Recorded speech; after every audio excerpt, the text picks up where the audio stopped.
DNA technology. ये हमें पता है हमने ये कैसे करा है, लेकिन एक बार हम उसके इंग्लिश में स्टेप्स लिख लेते हैं। सबसे पहले हम इस सेल में से या इसके न्यूक्लियस में से या इस सेल में से इस डीएनए को बाहर निकालेंगे जिस डीएनए के कुछ हिस्से की हमें जरूरत है। तो पहला स्टेप है, फर्स्ट स्टेप लिखो, to start with r DNA technology.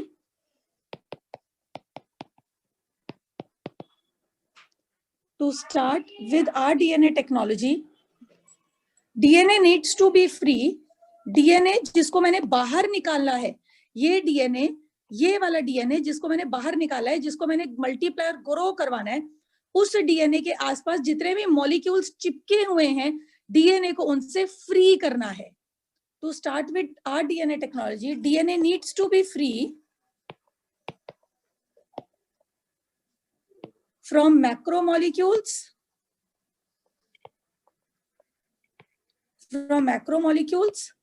like proteins. DNA के आसपास अगर कोई प्रोटीन्स है तो उन्हें हटाओ, डीएनए को साफ करना है, जैसे कि पॉलीसैकेराइड्स, जैसे कि लिपिड्स। बट टू मेक, और डीएनए को इन सारे मॉलिक्यूल्स से फ्री करने के लिए, डीएनए के आसपास से सारे मॉलिक्यूल्स हटाने के लिए हम कुछ ऐसे एंजाइम्स डालेंगे मिक्सचर में, कल्चर में, जो एंजाइम्स डीएनए के आसपास के मैक्रो मॉलिक्यूल्स को डाइजेस्ट कर जाएं और डीएनए हमें अलग से मिल जाए। But to make DNA free from these macro molecules,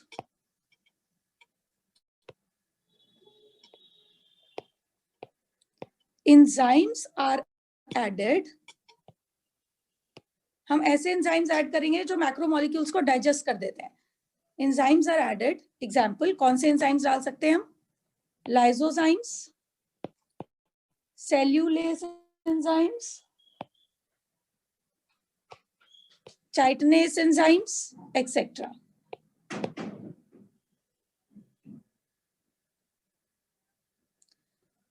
तो हमने सेल के अंदर जो डीएनए हमें चाहिए था उसके आसपास whatever the molecules were there, ये जितने भी आसपास इसके मॉलिक्यूल्स थे, हमने इस डीएनए को उन मॉलिक्यूल से डिप्राइव ऑफ कर दिया, वो मॉलिक्यूल्स इसके आसपास से चले गए। अब ये जो हमने डीएनए रिसीव किया है, अब हम इस डीएनए को साफ करना चाहते हैं, प्यूरिफाई करना चाहते हैं। लिखो ना, DNA is to be purified.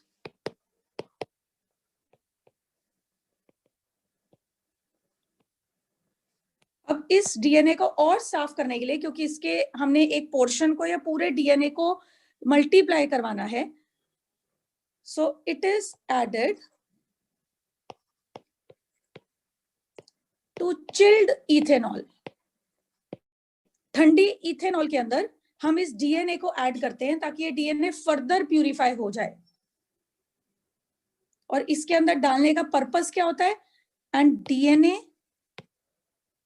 Separates itself as, जैसे आप चिल्ड इथेनॉल में डीएनए को डालोगे, डीएनए अपने आप को बहुत फाइन धागे लाइक, हेयर लाइक स्ट्रक्चर्स में प्रेसिपिटेट कर लेगा।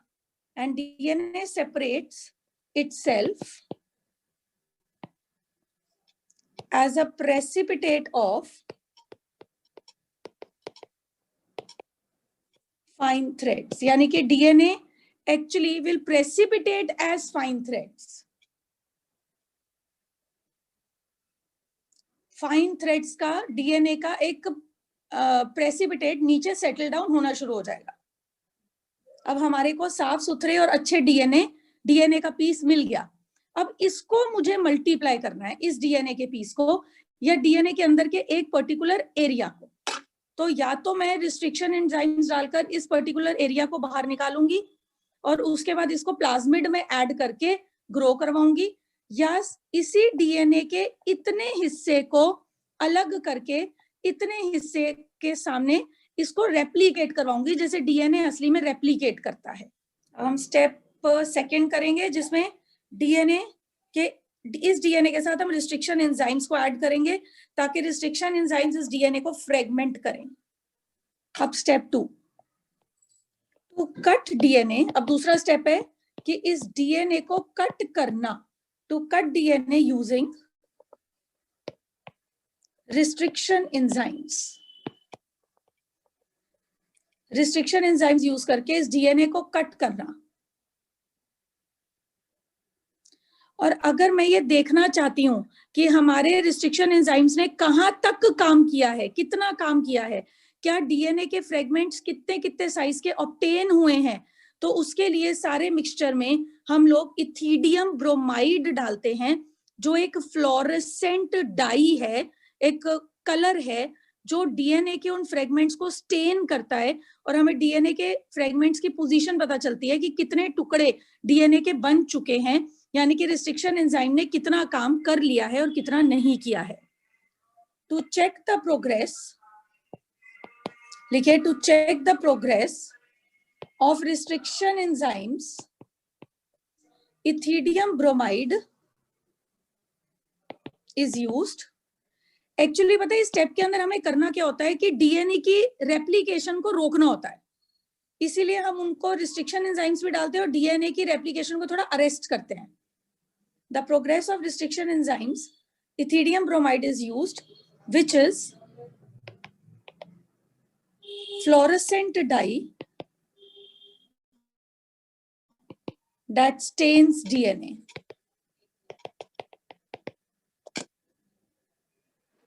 अब ये वाला जो हमारे पास डीएनए है, जिसको हमने, जिसमें फ्लोरेसेंट डाई डाली थी या जिसको हमने एक्सट्रैक्ट किया था और जिसमें हमने रिस्ट्रिक्शन एंजाइम्स को डाला था, अब उसको हम लोग किसी वेक्टर डीएनए के साथ मिक्स कर सकते हैं, ऐड कर सकते हैं लाइगेस एंजाइम्स यूज करके। लेकिन वेक्टर डीएनए को भी हमने ऑलरेडी रिस्ट्रिक्शन एंजाइम से कट किया है। अब आप लिखो स्टेप 3, लिखो ना सोर्स डीएनए, सोर्स डीएनए ये वाला वो डीएनए जिसको भी हमने स्टेप 1 और स्टेप 2 में आइसोलेट किया है और क्लियर किया है। Now source DNA and vector DNA are both mixed with ligase enzymes,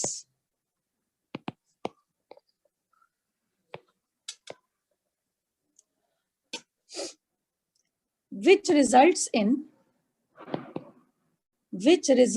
in hybrid DNA, या तो हाइब्रिड डीएनए बनेगा या रिकॉम्बिनेंट डीएनए बनेगा, या हम कह सकते हैं कि सिरेमिक डीएनए बनेगा। यानी कि ये रहा मेरा वेक्टर और उसके साथ में हमने ऐड किया अपना डीएनए।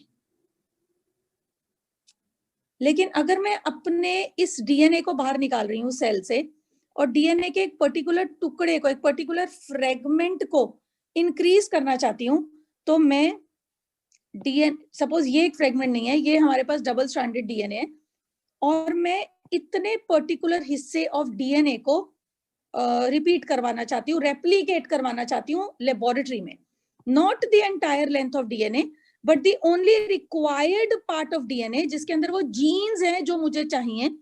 अगर मैं सिर्फ उतने रिक्वायर्ड पार्ट को रेप्लिकेट करवाना चाहती हूँ जैसे असली में डीएनए रेप्लिकेट करता है, तो वो जब मैं आर्टिफिशियली डीएनए के किसी एरिया को रेप्लिकेट करवाती हूँ लेबोरेटरी में, then that is PCR, polymerase chain reaction.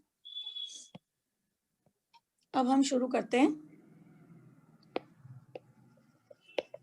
Polymerase chain reaction.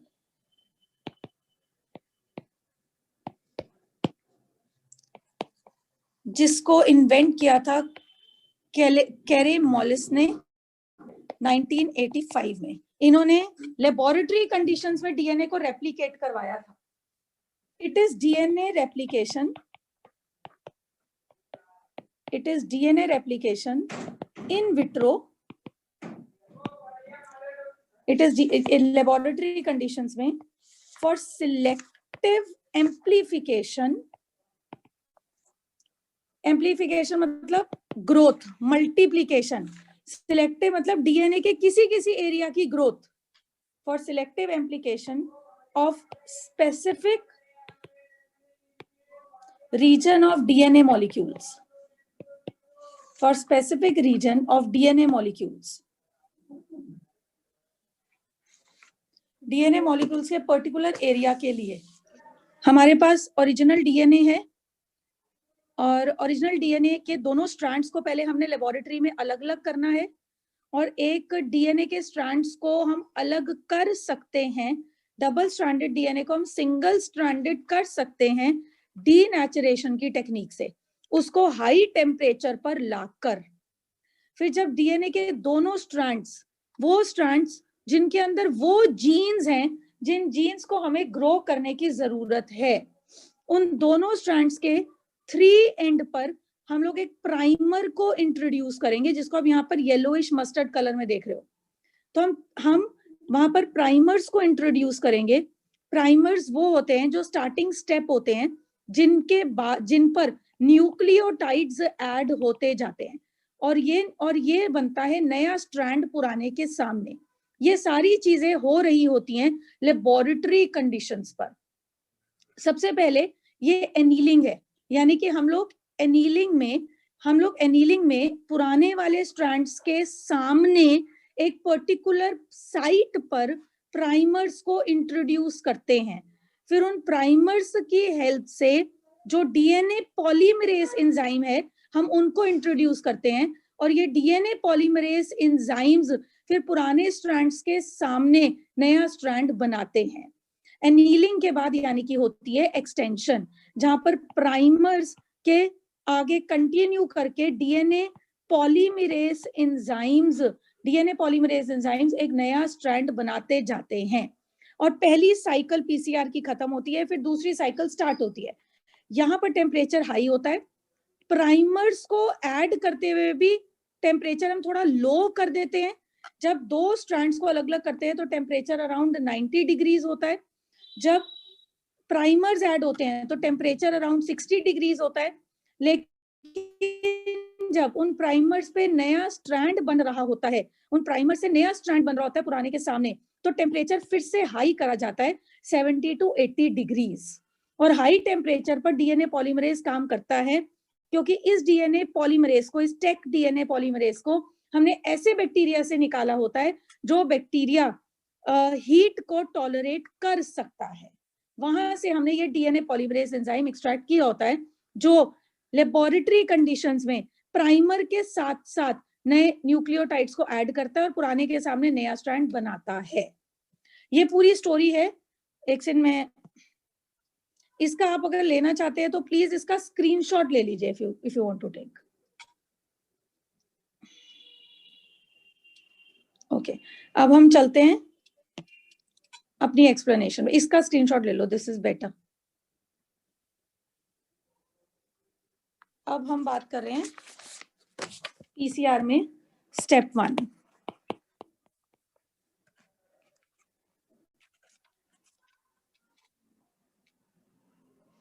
लिखो major steps involved are, step 1 मत लिखो अभी, इसको पीसीआर के पहले मेजर स्टेप्स लिखवा देती हूँ। मेजर स्टेप्स इन्वॉल्व्ड आर,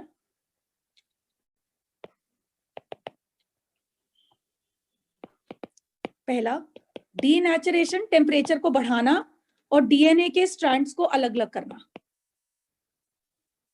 दूसरा एनीलिंग, एनीलिंग का मतलब है टारगेट डीएनए के हिस्से पर जो स्ट्रैंड अलग हो गया है, उस स्ट्रैंड में जहां पर मुझे रेप्लिकेशन चाहिए वहां पे प्राइमर को ऐड करना। और तीसरा एनीलिंग के बाद एक्सटेंशन, और जब वो प्राइमर जुड़ जाए पुराने डीएनए स्ट्रैंड के सामने, तो डीएनए पॉलीमरेज एंजाइम को भेजना, और डीएनए पॉलीमरेज एंजाइम उस प्राइमर के आगे नया स्ट्रैंड बनाएगा। और चौथा एंड ऑफ पीसीआर साइकिल्स, कि कितनी पीसीआर साइकिल हो गई है। हम लोग इस पूरे पीसीआर चेन रिएक्शन को एक पर्टिकुलर सिस्टम में करते हैं, मशीन में करते हैं, जिससे कि वो काउंट करती है कि कितनी पीसीआर साइकिल्स हो गई, कितने डीएनए के स्ट्रैंड्स बन गए। अब इसमें लिखो due to PCR technique, due to PCR technique thousands of copies of particular DNA sequence are created. Thousands of copies of particular DNA sequence are created. DNA sequence की बहुत सारी कॉपीज क्रिएट होंगी. अब लिखोगे आप स्टेप 1, डीनेचुरेशन. जो DNA को मेरे को आर्टिफिशियली रेप्लिकेट करवाना है, उस डीएनए को, उस पेरेंट डीएनए के दोनों स्ट्रैंड्स को हाई टेम्परेचर पे ट्रीट करके सिंगल स्ट्रैंडेड किया जाता है, उन स्ट्रैंड्स को अलग अलग किया जाता है. तो डीनेचुरेशन लिखो. At around 85 to 90 degree Celsius double stranded DNA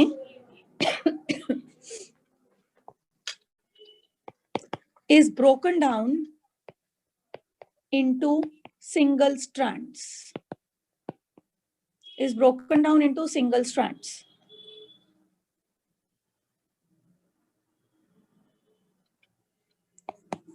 the hydrogen bonding, जो इन दोनों स्ट्रैंड्स के बीच में हाइड्रोजन बॉन्डिंग है, उन्हें डीनेचुरेशन से वीक किया जाता है ताकि दोनों स्ट्रैंड्स अलग अलग हो जाएं. The hydrogen bonds are weakened by denaturation.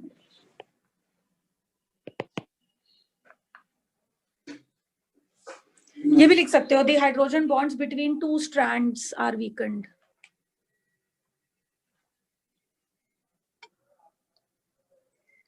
ये स्टेप नॉर्मल है. इस स्टेप के अंदर नियर अबाउट आपको टेम्परेचर मेनली बस मेंशन करना पड़ेगा कि किस टेम्परेचर पर डीनेचुरेशन हो रही है और डीएनए के जो स्ट्रैंड्स हैं वो ब्रेक हो रहे हैं. अब आप लिखो बेटा स्टेप 2. स्टेप 2 में एनीलिंग. इट इज एडिंग, जो डीएनए के दोनों स्ट्रैंड्स अलग अलग हो गए, उन स्ट्रैंड्स के पर्टिकुलर सीक्वेंस के सामने प्राइमर ऐड करना. It is adding primer to target sequence on DNA strand. जो सिंगल स्ट्रैंड है, दोनों सिंगल स्ट्रैंड्स हैं, ये सिंगल स्ट्रैंड है और ये सिंगल है, और इस सिंगल स्ट्रैंड के सामने भी प्राइमर इंट्रोड्यूस करना एक एंड पे, और इस सिंगल स्ट्रैंड के एंड पे भी प्राइमर इंट्रोड्यूस करना. यह है इसका पुराने पेरेंटल का 3' to 5', ये 5' to 3', और उसके सामने प्राइमर इंट्रोड्यूस हो रहा है. ये येलो कलर में जो मैंने आपको दिखाया है, which goes in 5 to 3 prime direction, और again this goes from 5 to 3 prime direction. ये जो मैंने आपको येलो में दिखाया है, दिस इज अ प्राइमर. अब लिखो टारगेट सीक्वेंस. जो टारगेट सीक्वेंस है जिसके सामने ये येलो कलर में जो मैंने दिखाए हैं प्राइमर्स ऐड करे जाते हैं, वो sequence near about 100 to 500 base pairs की होती है, जिसके सामने प्राइमर्स रखे जाते हैं, ताकि अब इन प्राइमर्स के, ये जो प्राइमर्स हैं, अब इनसे इनके आगे डीएनए पॉलीमरेज एंजाइम नया स्ट्रैंड बनाएगा. अब लिखो target sequence is of nearly 100 to 600 या 100 to 500 base pairs, which is unique to that organism. ये वो सीक्वेंस है, इस सीक्वेंस में वो जीन्स हैं जो जीन्स मुझे चाहिए, क्योंकि वो जीन्स इस डीएनए में है और कहीं हमें नहीं मिलते, इसीलिए हमें इन्हीं जीन्स को ग्रो करना है, मल्टीप्लाई करना है. ये जो एनीलिंग होती है, ये किस टेम्परेचर पर होती है, ये भी लिख लो. लिखो एनीलिंग टेक्स प्लेस, यानी कि प्राइमर्स को ऐड करना. Annealing takes place at temperature range of 40 to 60 degrees Celsius, depending on length and base pair sequence of primer, कि प्राइमर कितनी लेंथ का है, थोड़ा छोटा है कि थोड़ा बड़ा है, और कितनी बेस पेयर सीक्वेंस है प्राइमर में। अब पीसीआर में स्टेप 3, ये वाले जो डीएनए के पेरेंटल स्ट्रैंड्स है और इनके सामने जो प्राइमर है, अब ये वाले डीएनए पॉलीमरेज एंजाइम ऐड करेंगे और इस प्राइमर के आगे न्यूक्लियोटाइड्स ऐड होंगे और नया स्ट्रैंड बनेगा। क्या हुआ? तो अब नेक्स्ट स्टेप है स्टेप 3। इस स्टेप को कहा जाता है extension. This step takes place, यानी कि अब प्राइमर से स्टार्ट होगा और न्यूक्लियोटाइड्स ऐड होंगे, डीएनए पॉलीमरेज एंजाइम डालेंगे, डीएनए पॉलीमरेज एंजाइम न्यूक्लियोटाइड्स के पीसेस को प्राइमर से ऐड करेगा और नया स्ट्रैंड बनाता जाएगा। वही जैसे हमारी डीएनए रेप्लिकेशन होती है। लिखो, this step takes place at nearly 72 डिग्री C after annealing of primers. After annealing of primers. अब इसके लिए क्या करा जाता है? एंजाइम डाला जाता है। एंजाइम का नाम है टेक डीएनए पॉलीमरेज एंजाइम, क्योंकि ये डीएनए पॉलीमरेज एंजाइम एक थर्मस इक्वेटियस बैक्टीरिया से लिया जाता है जो गर्मी में रहने का यूज्ड टू होता है। तो तभी ये जो नया डीएनए का स्ट्रैंड है, ये डीएनए पॉलीमरेज एंजाइम इस डीएनए के स्ट्रैंड को इतनी गर्मी में भी बना पाता है, क्योंकि ये डीएनए पॉलीमरेज एंजाइम गर्मी में रह पाता है। Enzyme Taq DNA polymerase is used to replicate the new DNA, to replicate DNA strands. पुराने डीएनए के स्ट्रैंड्स के साथ को रेप्लिकेट करना और उनके सामने नया डीएनए स्ट्रैंड बनाना, इस DNA Taq DNA polymerase enzyme करता है। अब टेक डीएनए पॉलीमरेज एंजाइम के बारे में लिख लेते हैं कि इसको हम कहां से एक्सट्रैक्ट करते हैं।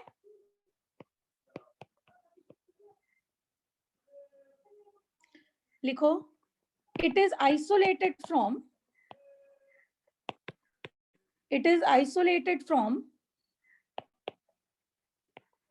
Thermus equateus bacteria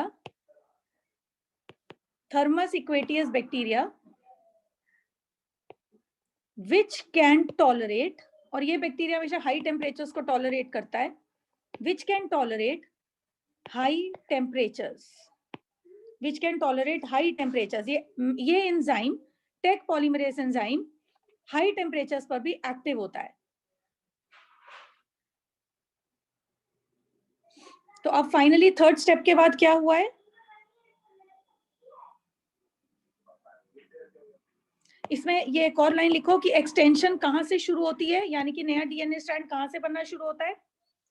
extension begins at 3' end of primer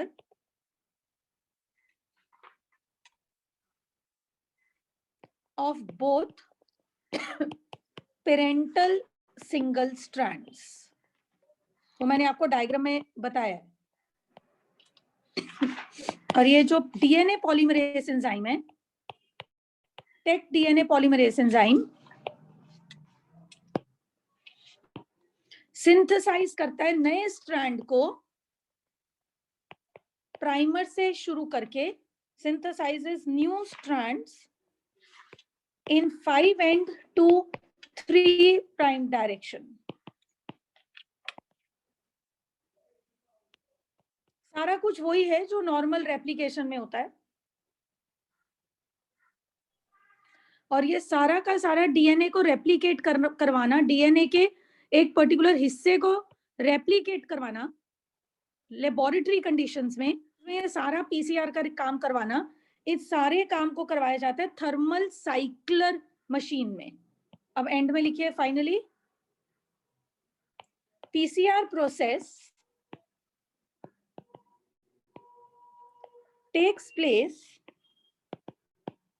in thermal cycler, जिसके अंदर, जिसको हमने ऑटोमेटिकली प्रोग्राम्ड किया होता है कि पीसीआर की साइकिल्स कैसे कैसे होंगी और कितनी बार होंगी, which is programmed for fixed number of PCR cycles.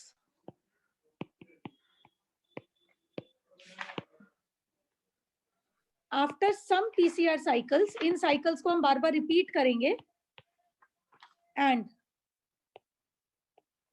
many variable length sequences are obtained. और डीएनए के स्ट्रैंड के कई फ्रेगमेंट कई फ्रेगमेंट के सीक्वेंसेस मिल जाएंगे. डीएनए के स्ट्रैंड के कई एरियाज जहां पर रिक्वायर्ड जीन्स हैं, उनके सीक्वेंसेस मल्टीप्लाई हो जाएंगे और हमें बहुत सारे वैसे सीक्वेंसेस मिल जाएंगे.